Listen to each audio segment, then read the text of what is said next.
People think the scariest place in a hospital is the morgue. But sometimes it's the elevator that goes there at 3 a.m. Sarah was a 24-year-old night security guard working at City General Hospital. Her job was simple: sit in the security room, watch the monitors, and report anything unusual. On her first day, an old janitor gave her one strange warning: never stare too long at the B2 cameras. She laughed it off. Every old hospital had creepy stories. That night, heavy rain hammered against the windows while thunder shook the building. The hospital hallways were empty, washed in pale fluorescent light and filled with that dead silence only hospitals have. 3 a.m. Sarah was sipping cold coffee when suddenly, ting! The main elevator activated by itself. She frowned and looked at the monitor. No one called it. There were no patient transfers scheduled, no doctors on that floor, no movement at all. But the elevator was moving. 5th floor, 4th, 3rd, 2nd, 1st, then lower.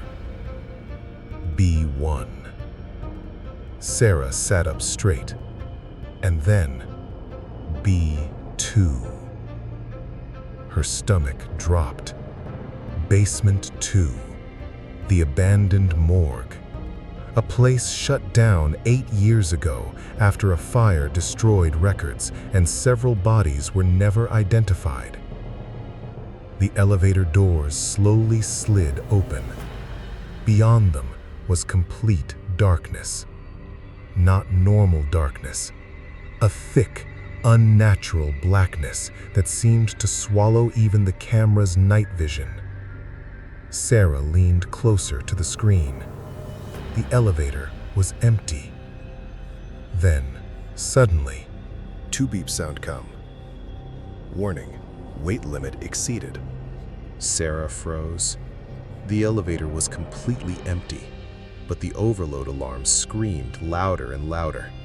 On the corner of the monitor, the weight indicator started climbing rapidly. 200 kilograms, 340 kilograms, 480 kilograms, 650 kilograms. The elevator floor slowly creaked downward, as if invisible people were stepping inside one by one. Sarah's breathing became uneven. No, no, no. The lights inside the elevator began flickering violently, and then she saw them. At first, just distortions, dark stains moving in static. Then shapes, tall, thin, human. 6, maybe 7 shadowy figures slowly formed inside the elevator. None of them had faces. They just stood there unnaturally still, staring directly into the camera. Sarah grabbed her radio with trembling hands. "Control to maintenance! Someone is in B2!" Only static answered. Then a whisper came through. Soft, wet, like multiple voices speaking at once. Sarah. Her blood turned cold. They knew her name. The shadows moved closer to the camera. One figure tilted its head too far to the side, bones cracking softly. Another began twitching violently. The camera glitched, and then one shadow stepped directly in front of the lens. Its face was pure darkness, except for 2 pale white eyes. Ting! The elevator doors suddenly slammed shut, and the elevator started going up. B2, B1, 1, 2, straight toward the security floor. Sarah stumbled backward from the monitor. The real elevator outside her hallway indicator lit up. 3, then 4. It was coming. But on the monitor, the shadows were still standing inside, watching her, like they knew exactly where she was sitting. Ting. The elevator stopped outside the security office. Sarah couldn't breathe. Then she noticed something horrifying on the screen. There was one extra figure inside the elevator now. A new shadow, smaller, wearing a security guard uniform. Her uniform. The shadow slowly raised its head toward the camera, and through the monitor speaker, Sarah heard her own voice whisper, "Don't open the doors." At that exact moment, outside, someone softly pressed the elevator button. Ting. Then came 3 slow knocks on the security room door, and a voice from the hallway whispered, "Sarah, we don't want to go back down alone."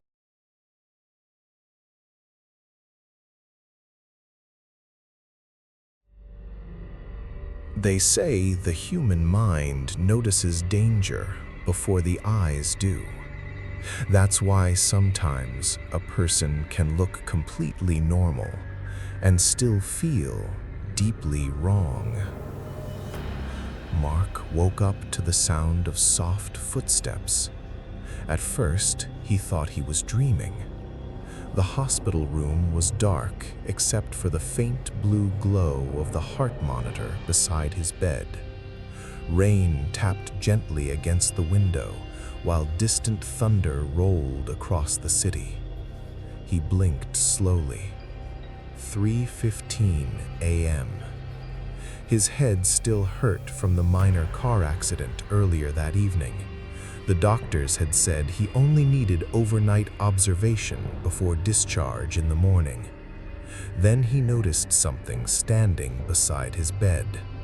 A doctor, tall, silent, wearing a surgical mask and blue gloves.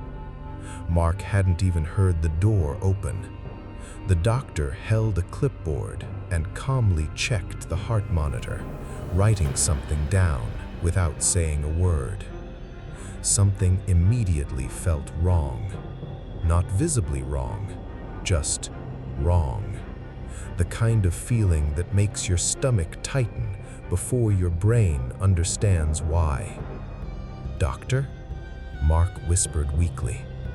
No response. The doctor slowly grabbed Mark's wrist and checked his pulse. His hands were ice cold. Mark swallowed hard. That's when he noticed the eyes. The doctor's eyes looked unnatural, too wide, too focused, almost excited, like he was trying very hard to pretend to be calm. Then Mark glanced at the clipboard. Blank pages, completely empty. No patient chart, no writing, just white paper. A chill crawled up Mark's spine. The doctor noticed him staring. Very slowly, his eyes lifted toward Mark. For 1 second, neither of them moved. Then the doctor tilted his head slightly and spoke in a low voice. "You woke up earlier than expected."